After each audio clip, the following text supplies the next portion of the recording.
단원인데 도형 원, 세모, 네모, 삼각형, 사각형, 오각형, 육각형 하다가 이제 갑자기 이제 규칙이 나왔어요.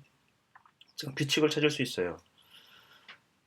규칙이라는 게 이 말 자체가 이제 뭐 뜻풀이가 없으니까 아이들에게는 보통 학교 규칙, 법 같은 거예요, 로. 근데 여기서 규칙은 패턴이죠.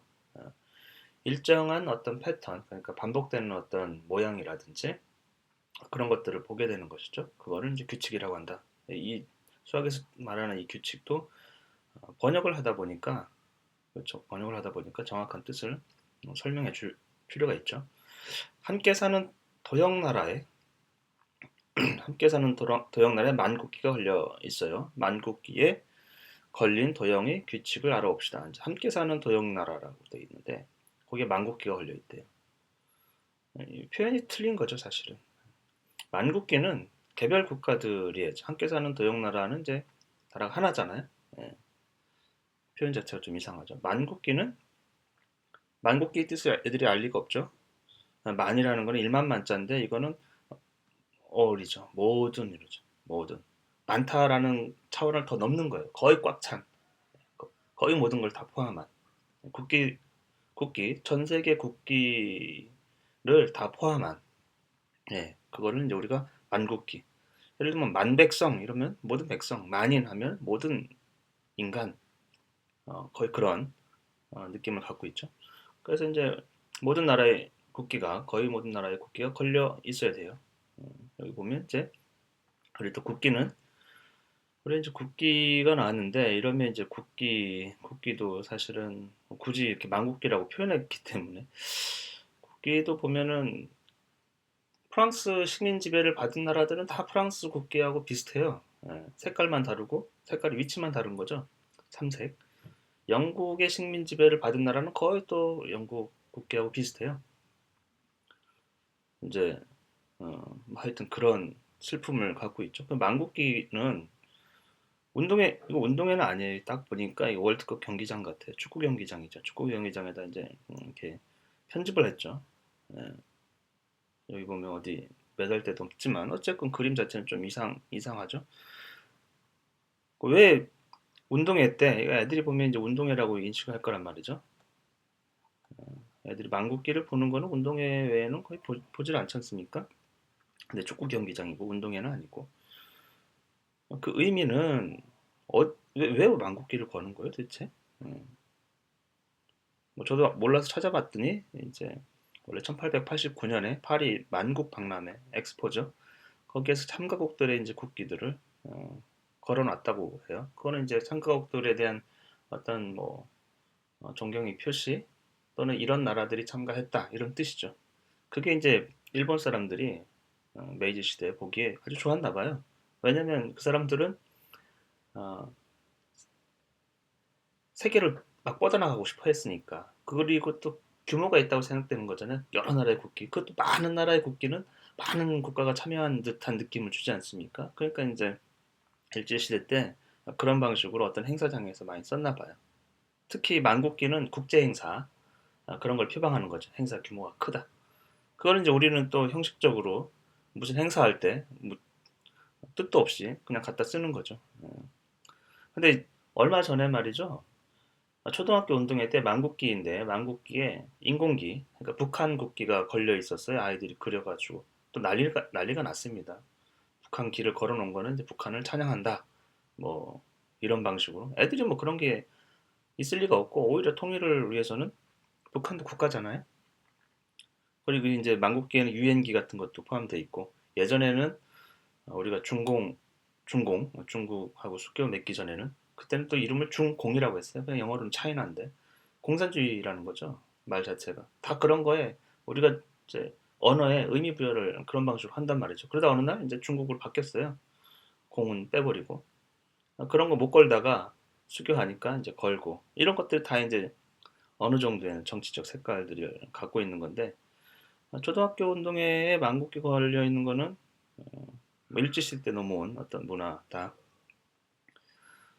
근데 이제 만국기가 사실은 어떤 패턴이 있겠죠. 거는 거에. 뭐 왜냐하면 공장에서 찍어냈기 때문에 어떤 규칙을 가지고 어, 국기 간에 이렇게 여기 보면은 어떤 패턴들 가지고 있었을 텐데 원래 국기 개양에 대한 법이 있더라고요. 거기는 이제 외국 국기와 같이 걸면 우리나라 국기가 중앙에 있어야 되고 또 알파벳 순으로 참가국의 알파벳 순으로 이제 걸도록 되어 있는데 보니까 이제 맘대로더라고요. 어떤 대체적으로는 한국, 미국, 예, 중국, 영국 뭐 이런 식으로 돼 있더라고요. 일본 국기를 안다는 경우도 있어요. 어떤 초등학교 이런 데서는. 한번 봅시다. 이제 패턴이 있다라는 거죠. 패턴이. 규칙에 따라 이거 네모죠. 네모 안에 알맞은 도형을 붙이고 일단 이 네모 자체가 네모 아까 사각형 나라 같아요. 근데 여기 비어 있어요. 여기 이건 것 같아요.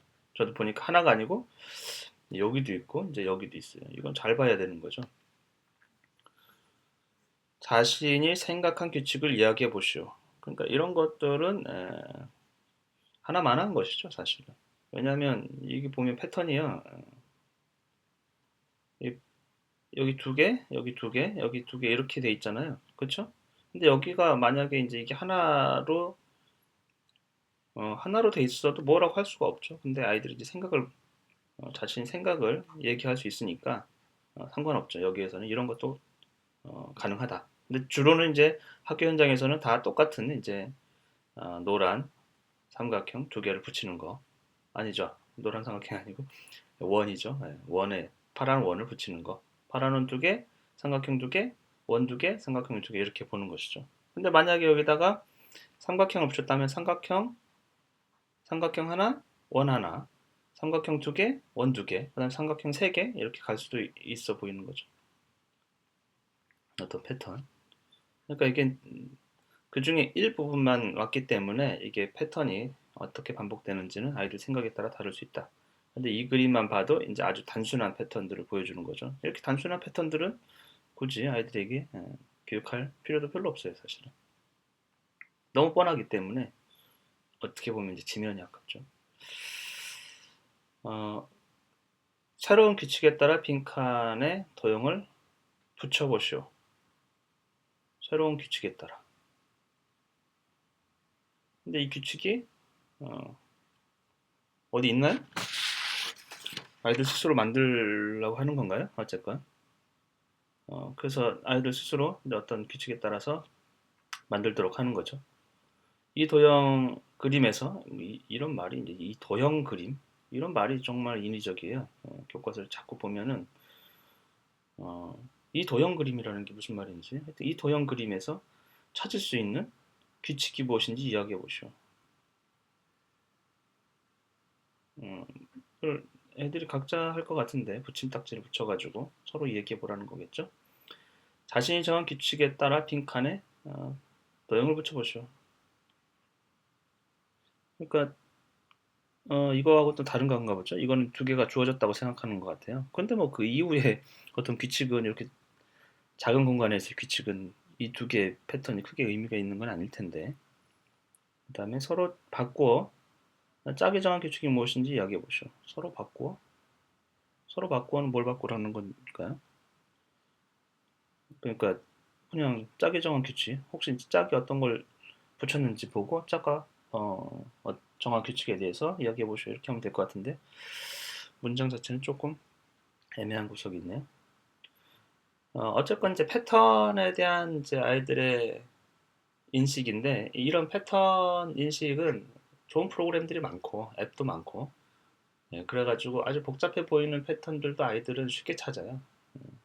오히려 이렇게 이제 너무 단순화해가지고 쪽지를 뭐 붙임딱지를 붙이고 이런 거는 거의 뭐 유치원 수준이네요. 근데 패턴을 찾는 거는 수학에서는 굉장히 중요한 것 중에 하나고 과학에서도 굉장히 중요한 것 중에 하나인데 결국에는 그 패턴화된 것들을 우리가 읽을 수 있느냐 패턴이 안 보이는 것 속에서 패턴을 찾을 수 있으면 그 패턴이 바로 이제 규칙이거든요. 거기에는 어떤 원리가 숨어져 있을 것이다. 이런 것들을 이제 보는 것이죠. 자연 만물에서 패턴을 찾는 건 굉장히 좋죠. 자연 만물에서 뭐 잎사귀를 보면서 잎사귀의 구조 이런 것들은 다 패턴화된 거거든요.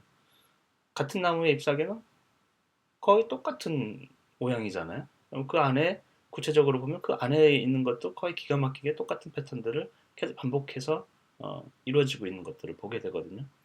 그래서 아이들이 자연물을 관찰하고 패턴을 관찰하고 여기 모양이 이래 여기에 뭐가 있어 이런 것들을 관찰하게 하고 거기에는 반드시 이유가 있다라는 거죠. 그 경외감, 자연의 패턴이 주는 그 경외감, 놀라움, 그걸 자꾸 경험하게 하는 거죠. 예를 들면 뭐 사람의 콧구멍이 두 개죠. 짐승의 콧구멍도 두 개고, 그렇죠? 왜 두 개일까? 하나 하면 안 되나? 세 개면 안 되나? 네 개면 안 되나? 왜 두 개일까? 이런 것들, 이런 것들이 자꾸 보면서 생각을 많이 하게 해주는 거죠. 자연의 대상물을 보면. 근데 이런 인공적이고 좀 단순한 어떤 패턴에서는 생각할 여지가 전혀 없는 것이죠.